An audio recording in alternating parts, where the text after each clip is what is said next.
Welcome to Layer the Alchemist, where we discuss all things heavy metal and hard rock. On today's episode, 3 bands that took me a long time to get into. These are bands that I was aware of when I first started getting into rock and metal, but they just didn't click with me for whatever reason. And it wasn't until later on that I really started getting into these bands. All right, the first band that I picked is Cream. And Cream was a band that, being that I was a big Jimi Hendrix fan, I thought that I should have liked Cream a lot more. And I remember I had a cassette compilation. I've been racking my brain trying to remember what this compilation was, but I can't remember.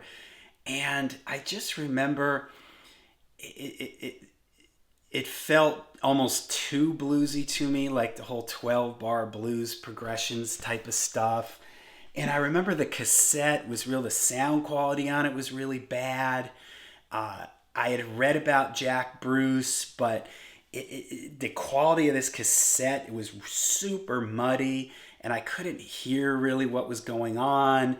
And I just didn't, the whole like bluesy 12 bar blues type of thing just didn't click with me. And I think in my mind too, as a young kid just getting into rock, and I was so into Jimi Hendrix, and I would read like, oh, Eric Clapton, you hear their two names a lot. And I was expecting something like Jimi Hendrix from the guitar department, and it wasn't like that. I mean, Eric Clapton has his own thing going on, but it just didn't click for me. I couldn't figure out what was going on with it. I wasn't hearing the songs in it.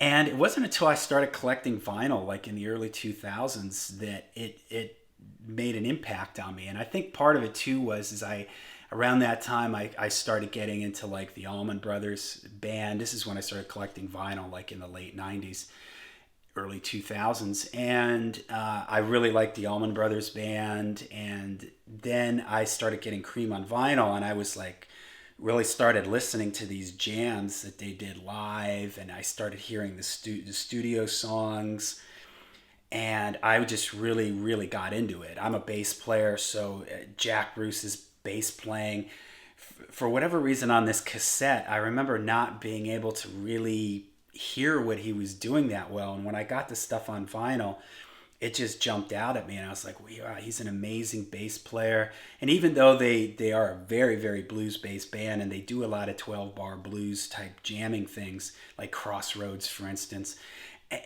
they vary it up, and they do enough different stuff with it that I found it really interesting. Early on, I think I just wasn't able to appreciate it. I just wasn't hearing enough riffs in it or something. I don't know. When I was younger, I don't know why it didn't click for me, but it just didn't. And when I started getting this stuff on vinyl, I just really got into it. And now I love Cream. I wish that they had stuck together longer, because their studio stuff, I think, is just fantastic. Like Disraeli Gears is amazing. Fresh Cream is amazing. Goodbye Cream is awesome, and their live stuff is just fantastic too, the way they stretched out and jammed. And this is my favorite stuff from Eric Clapton. Honestly, I don't really care for Eric Clapton, but in Cream I really like his playing. I still like Jimi Hendrix more, but I appreciate Cream for what they are, and I see what they brought to heavy rock and everything. So maybe to blame is that terrible cassette. Who knows? Maybe it was like a defective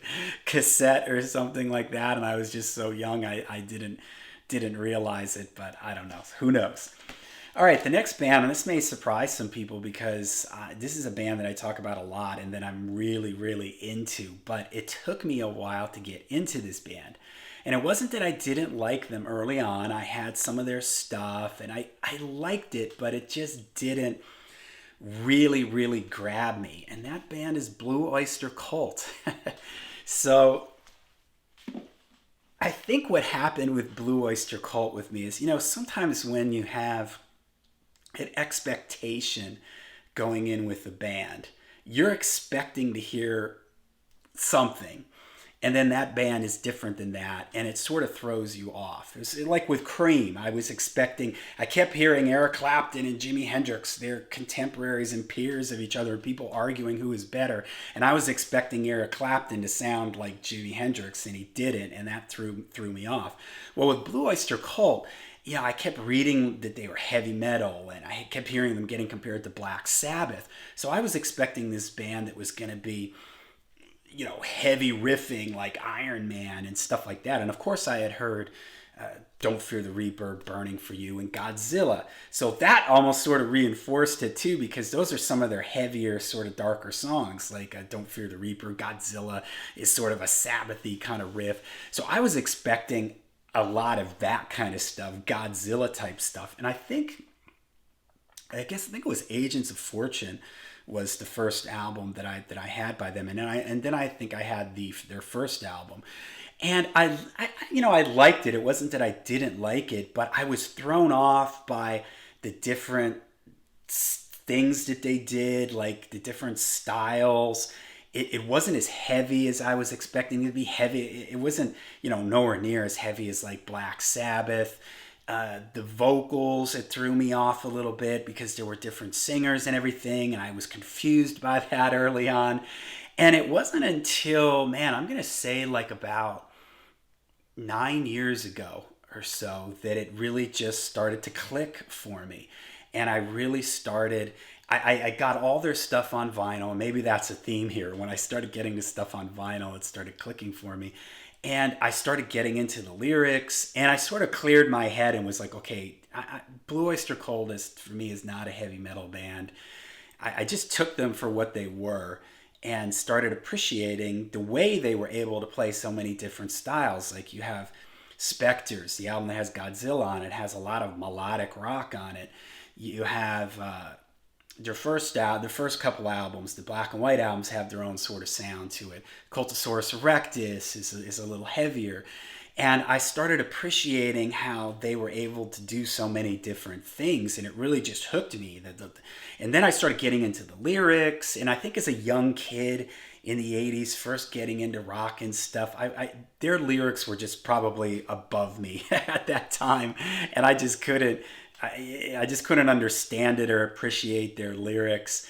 And, when I started really digging back into them like 9 or 10 years ago, it just really clicked for me. And I really started getting into like the lyrics and all the different things that they did, and the fact that everybody sang, and the background vocals and all the little, they're a band that, you got to put headphones on, and there's a lot of interesting, intricate little things going on. And I think as a young kid, I wasn't able to hear that early on, and it wasn't. Then later on, when I got back into them, it just clicked, and I was hearing all these little details that just blew by me as a young hard rocker metalhead. So, and now they're like one of my favorite bands. In fact, my Spotify 2020 year-end wrap, for anybody that has Spotify at the end of the year, they tell you who are your most listened to artists, your most listened to songs, and Blue Oyster Cult was my most listened to artist in 2020. So, all right, my third one here, my last one, is Alice Cooper. And this is a calendar poster that came in one of the albums. And I used to have this sitting up there, and people would often ask, what is that? And so, yeah, it's like a calendar that came inside one of the albums. And, of course, I was aware of Alice Cooper when I was younger. I knew School's Out and No More Mr. Nice Guy.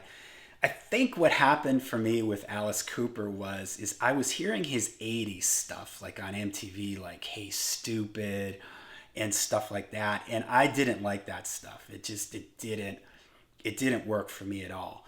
And then I was really into Zappa, and I had read, Zappa would talk about Alice Cooper because he sort of discovered Alice Cooper in a way, if you will, and signed at the Alice Cooper band early on. And I got, I think, the first Alice Cooper album, and I was like, what is this? It just didn't, I couldn't connect the dots. Here was this 80s stuff that I just didn't like. It sounded too MTV, and I don't know, I didn't like it. And then I got the first album, and that was way confusing because I had heard Zappa talk about. I was expecting something that might have sounded like Frank Zappa. I didn't know what it was, and it just confused me. And so I just sort of never really delved any deeper into Alice Cooper. And it wasn't until I saw him in concert where I was just floored. This would have been like 10, 12 years ago. And first thing I was just floored by how good he sounded, how great his band sounded, and I realized how many Alice Cooper songs I had heard and knew, but didn't kind of realize it. You know what I mean? Like I was hearing, I was like, oh, okay, yeah, I recognize that song, or I recognize this song. And I was like, man, these are some really, really great songs. And after I saw him, like the next day, I just went and bought all his 70s era stuff, and I loved it. Now, like Billion Dollar Babies is like one of my favorite albums. It just really clicked for me. And this is a good example of, like, you know, I probably just I picked up the wrong album, that first album.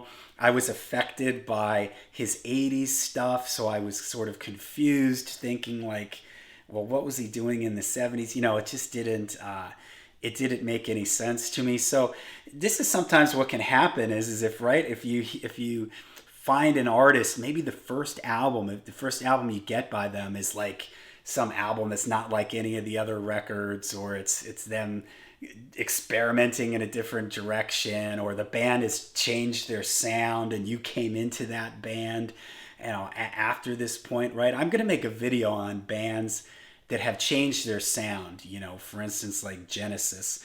There's certain bands that people don't even realize, like, you know, there's people that only know the Phil Collins MTV era of Genesis. They have no idea that Genesis was this progressive rock band in the 70s.